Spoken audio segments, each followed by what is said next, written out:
नमस्कार दोस्तों, आप सभी का स्वागत है आपके अपने YouTube चैनल जी के लोना स्टडी पर। आज हम करने वाले हैं राजस्थान इतिहास के, राजस्थान जीके के महत्वपूर्ण प्रश्न करने वाले हैं राजस्थान सामान्य ज्ञान के, जो कि राजस्थान वनपाल है वो वन रक्षक के लिए आज का जो ये हमारा वीडियो है वो होने वाला है। बहुत इंपॉर्टेंट प्रश्न होंगे राजस्थान वनपाल एवं वन रक्षक के लिए। तो चलिए फिर स्टार्ट करते हैं। एक नंबर प्रश्न है हमारा, राजस्थान के इतिहास का जनक किसे कहा जाता है। राजस्थान के इतिहास का जो जनक है वो कर्नल जेम्स टोड को कहा जाता है। राजस्थान के इतिहास का जनक किसे कहा जाता है, कर्नल जेम्स टोड को। राजस्थान का एकीकरण कितने चरणों में संपन्न हुआ। राजस्थान का एकीकरण 7 चरणों में संपन्न हुआ। राजस्थान का एकीकरण कितने चरणों में संपन्न हुआ, 7 में। और 3 नंबर प्रश्न है कि महाराणा सांगा ने इब्राहिम लोदी को कौन से युद्ध में पराजित किया।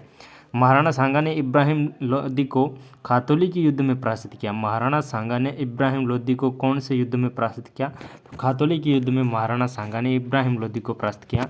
4 नंबर प्रश्न है, जूनागढ़ किले का निर्माता किसे कहा जाता है। जूनागढ़ किले का जो निर्माता है वो अनूप सिंह को माना जाता है। जूनागढ़ किले का निर्माता किसे कहा जाता है, अनूप सिंह ने जूनागढ़ किले का जो निर्माण है वो करवाया। और जूनागढ़ किला कहाँ पर स्थित है, बीकानेर में स्थित है।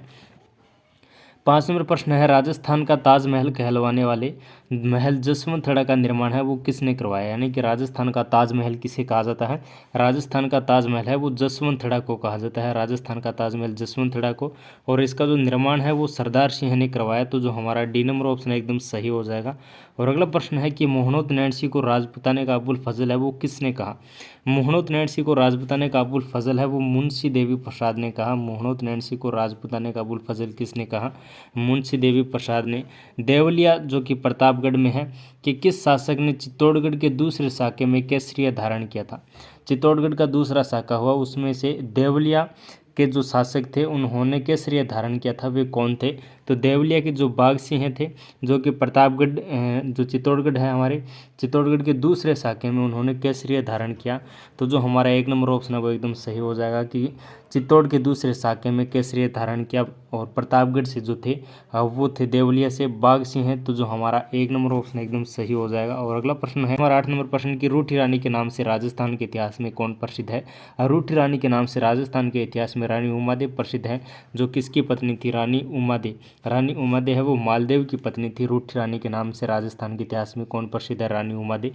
और अगला प्रश्न है हमारा 9 नंबर प्रश्न की, बिजोलिया किसान आंदोलन का जनक किसे कहा जाता है। बिजोलिया किसान आंदोलन का जो जनक है वो विजय सिंह पथिक को कहा जाता है। बिजोलिया किसान आंदोलन का जनक किसे कहा जाता है, विजय सिंह पथिक को।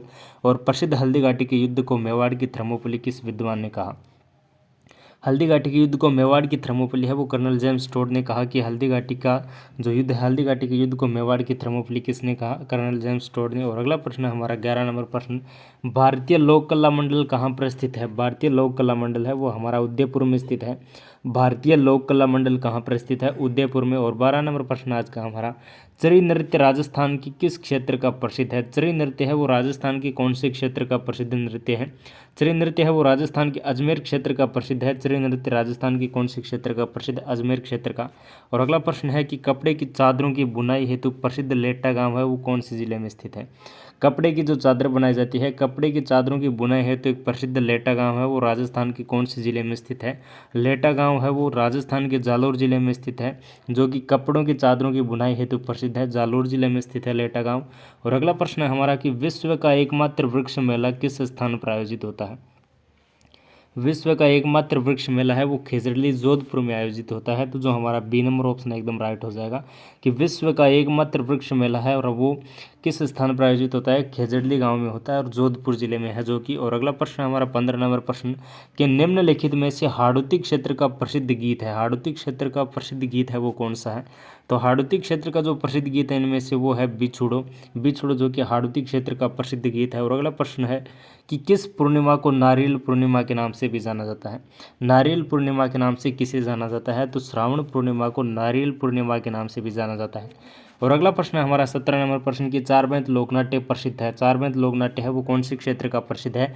चारबैंत लोकनाट्य है वो हमारा टोंक क्षेत्र का प्रसिद्ध है। चारबैंत लोकनाट्य कहाँ का प्रसिद्ध है, टोंक क्षेत्र का प्रसिद्ध है चारबैंत लोकनाट्य। और अगला प्रश्न है कि तुलजा भवानी का मंदिर कहाँ पर स्थित है। तुलजा भवानी का मंदिर है वो चित्तौड़गढ़ के किले में स्थित है। चित्तौड़गढ़ के किले में तुलजा भवानी का मंदिर है वो स्थित है।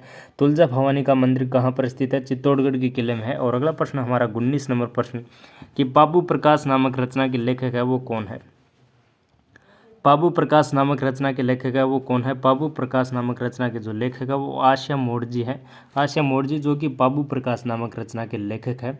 पाबूजी राठौड़ नहीं है, डामा भील नहीं है, धांधल नहीं है, यानी कि पाबू प्रकाश नामक रचना का लेखक है वो आशा मोड़जी है। और अगला प्रश्न है हमारा 20 नंबर प्रश्न की रानी सती का वास्तविक नाम क्या था? नायल देवी, नारायणी देवी, नागनची देवी या नगटी देवी? तो रानी सती का जो वास्तविक नाम था वो था नारायणी देवी। नारायणी देवी जो कि रानी सती का वास्तविक नाम था। उम्मीद करता हूँ आपको ये क्लास अच्छी लगी होगी। ये 20% राजस्थान सामान्य ज्ञान से थे। अगर आपको वीडियो अच्छा लगा तो लाइक करना, चैनल को सब्सक्राइब है वो जरूर से कर लेना।